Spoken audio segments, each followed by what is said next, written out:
네, 코로나19와 관련된 의료 정보 그리고 생활 정보 추가로 정리해드리겠습니다. 이슬기 아나운서와 함께 차례로 열어보겠습니다. 첫 번째입니다.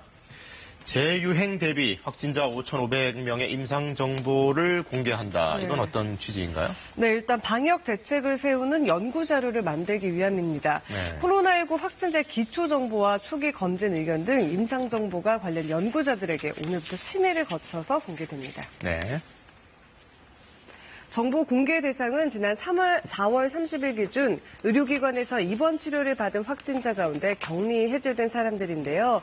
이번에 공개되는 자료에는 연령대, 성별 등 기초 정보부터 검진 소견, 그리고 당뇨나 고혈압 등 평소 앓고 있던 질환, 중환자실 사용 여부 등이 포함됐습니다.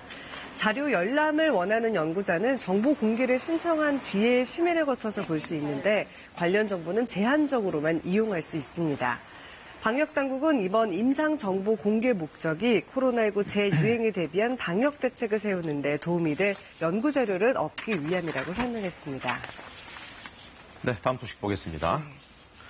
자, 서울시가 만 65세 이상 노인들에게 덴탈 마스크 5매씩 무상 제공한다는 건가요? 네, 맞습니다. 만 65세 이상 분들에게는 아무래도 코로나19 감염병에 상대적으로 취약한데요. 그래서 서울시가 1인당 5장씩 마스크를 지원하게 됩니다. 지원 대상은 서울에 주민등록이 돼 있는 만 65세 이상 152만여 명으로 모두 765만 개의 덴탈 마스크가 지원됩니다. 마스크는 다음 달 1일까지 각 자치구에 차례로 배송된 뒤에 동주민센터와 통반장 등을 통해서 전달할 예정인데요. 서울시는 최근 더워진 날씨로 덴탈 마스크 수요가 급증함에 따라 해외 수입으로 미리 확보해둔 분량을 지원한다고 밝혔습니다. 시 보건환경연구원의 성능시험을 거쳤다고도 덧붙였습니다. 네, 마지막 내용 열어보겠습니다.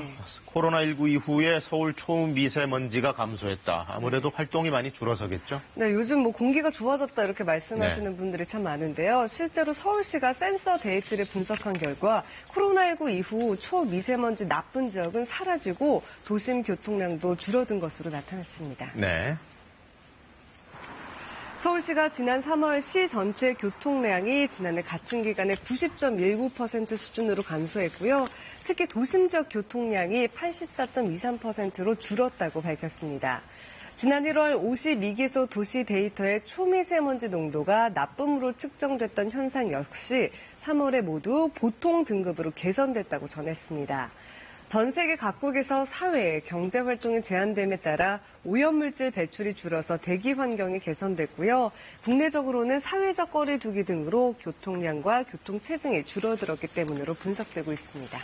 네, 이 코로나19 때문에 환경은 또 좋아지니까 이게 코로나의 역설인 것 같아요. 그렇습니다. 오늘도 여러 가지 소식 잘 들었습니다. 고맙습니다.